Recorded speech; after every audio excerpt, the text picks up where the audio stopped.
Do people send you like wedding videos? Oh yeah, all the time. All the time? On Instagram, like I'm always getting feeds of, Oh my my God. song being used for this or that. And it started with Get Lifted. So we had on that album we had Stay With You and So High that people used a lot for weddings. And then of course All of Me has become one of the biggest wedding songs of all time. Have you ever done All of Me at a wedding? Yeah. Whose wedding? Well, I mean, it's been expensive to get me to do it. It's got to be really expensive. No, I can only. But yeah, for you, It's like a home. Yeah. I've done it Yeah. a few times. Yeah. People you knew, or just like people who just could afford it?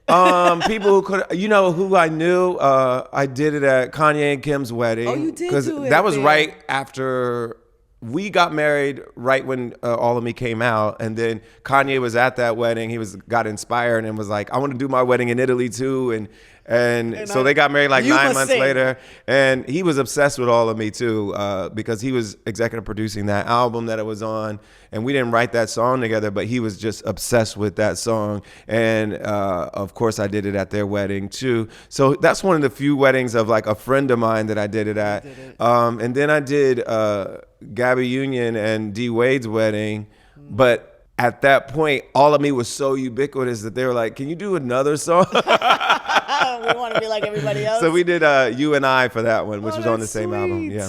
But does it hit differently for you? Because even songs that we like and know and like iconic songs, sometimes in those moments, they just hit different. Oh, yeah. I can't imagine you being, whether Gavin or even Kanye's, being in Italy and watching two people and you are singing the song. It has to it's special. feel the feeling of it. I mean, what is that feeling that most of us could never really experience? It's special. Well, the first time I sang it in front of an audience was literally at my wedding. So we got married in Italy, and if you look back at the music video, we shot it there that week of the wedding at Lake Como, and then I sang it live on the piano at the reception, and it was a moment, Are you a mess inside? Is she a mess inside? Well, some tears were shed. I didn't cry in that moment.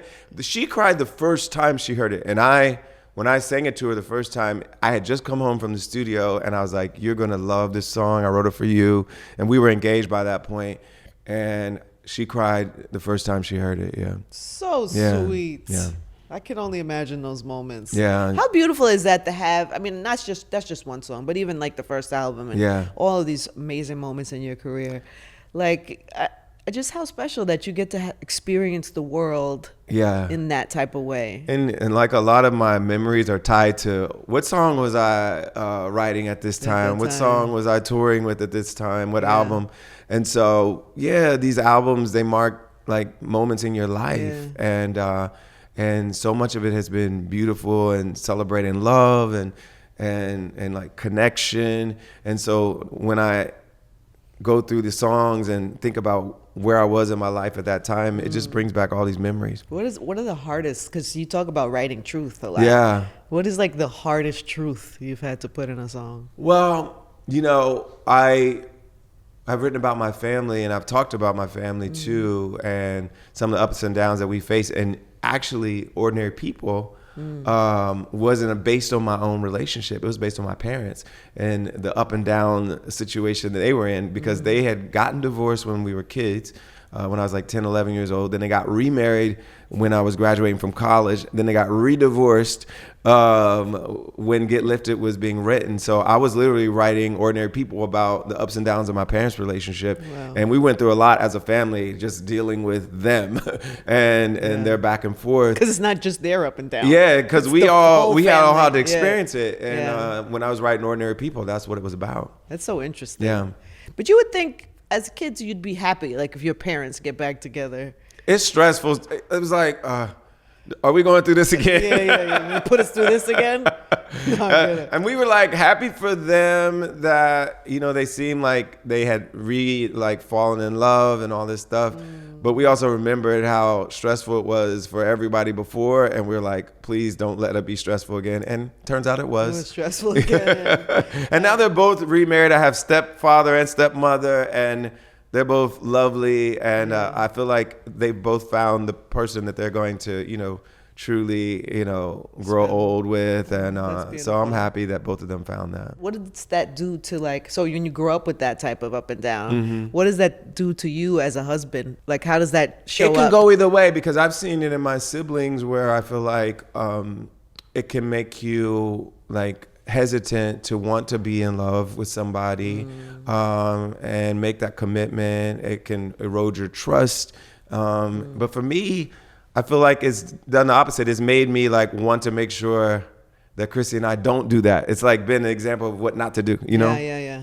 That's with anything, right? Yeah. Your parent is a alcoholic, and some people never ever Some drink. people go opposite way, and some people end up following in their footsteps, Yeah. So that's your goal. So that's you're motivated. That's part of that. it, And even as silly as it sounds, like we'll watch like reality TV and see families going through divorce, and we're just like, that cannot be us. I love that that you're so clear and like purposeful. We are staying together. That's like when we watch that shit, we're just like, nah. Not us. People hear that though, and then they assume it's just easy, right? People say relationships. It's not easy, but I feel like it doesn't have to be as hard as we make it too. And I give think, us the trick for that then, because for most people it's really hard. I think one, you have to be fortunate enough to like fall in love and marry someone that you really are like supposed to be with. Choose well. Yeah, so choose well. And I feel like we really chose well. Like we have great chemistry, and it's not just physical. It started out as physical, but we really just vibe really well together. We respect each other, love each other, support each other, have each other's back, and we like hanging out with each other. That's so great. So that's good. That's a good like foundation to start with. But you also have to be mindful, and you have to work on yourself and work on like whatever your bad habits are and your bad relationship habits are, whatever they are. Like, give us one. Share one that you had to learn. Well, I had to be like more emotionally available, like, cause I'm very like, I'm so like chill and stoic. You're John Legend. You wrote all of me. But I'm also so like, I'm just like, some people call me a robot. Like I'm so like emotionally like even kill. And I think that works for a lot of situations, but sometimes you need to like show some emotion, show some passion. Yeah. And so I've had to do that. And I think another thing is like I always want to fix everything. And like if Chrissy's going through something and she like complains to me about it, she's dealing with it, like I'm always skipping straight to how do I fix it. But sometimes you just need to let the person vent. And like you've been to therapy. Exactly. Like therapy. you can't just be like I'm just fixing everything. You have to like actually like commiserate with them and allow them to like say their piece. You know. We just did Cynthia Erivo. Actually, she's yes, and she was talking. We were talking about love and relationships and how challenging it is for people. Because you have to grow. Yeah. And you're not the same person you were 11 years ago.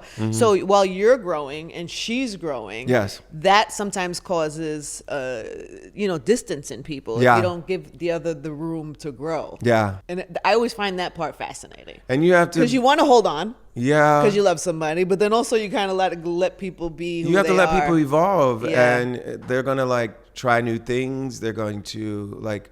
We're both creative people, and like you want to like encourage each other's creativity and exploration and entrepreneurship, all of it. Like you just want to be supportive of all of it. I feel like some couples, there's jealousy of other people's success. Like they feel like quietly they're competing with each other.